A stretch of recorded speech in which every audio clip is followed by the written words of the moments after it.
Welcome back to Coloring Through the Bible. My name is Keegan Harkins, and today we're talking about Genesis chapter 12. This is the story of God calling Abram, or Abraham as he's soon going to be called.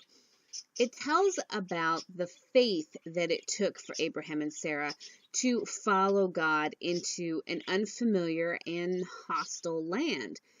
They didn't know where they were going. They didn't know when God's promises were going to be fulfilled. And now, Abraham is arguably one of the most important people in the Old Testament. He's the father of the nation of Israel. He's the one whom God promised to make into a nation that would be an example of God's relationship with mankind to the rest of the world. And in Genesis chapter 12, we read about him being scared.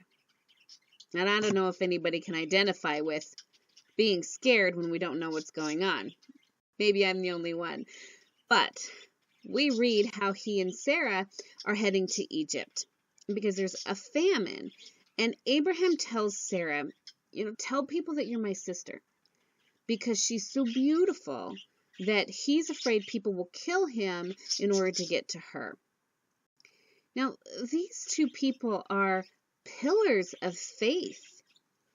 Hebrews chapter 11, it's referred to as the Hall of Faith because it's this chapter that just lists all of these people whose faith is an example to us. And Abraham and Sarah take up most of this chapter.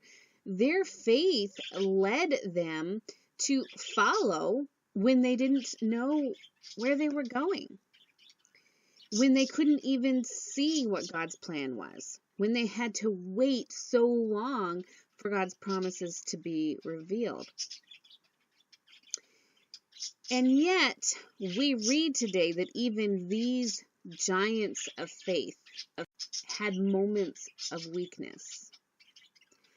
Faith can lift us up when we're afraid or doubting. It keeps us together when circumstances threaten to tear us apart. And it's easy to see faith as our safety net or our fallback plan. But what about as our beacon? Does our faith hold us up or does it pull us forward? Well, the answer is both. The truth is there's going to be times when we trip on our own insecurities just like Abraham did. And that's when faith catches us.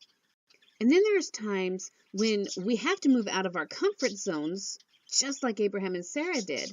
And that's when faith calls us to move forward in boldness, when our heart and our knees are weak. So today, let's vow to press on in faith, knowing that there's going to be days when we pack up everything and we head out into the unknown, completely sure of God's promises. And then there's going to be times when we want a safety net because we're scared and we're uncertain of where we're going. Faith says that no matter how I feel, God is in control. We aren't the ones who hold on to God. God holds on to us. So today I want you to never forget that. He's got our back even when our knees are weak. I hope you've been encouraged, and I hope you join me tomorrow as we talk about Genesis 13. Have a truly blessed day.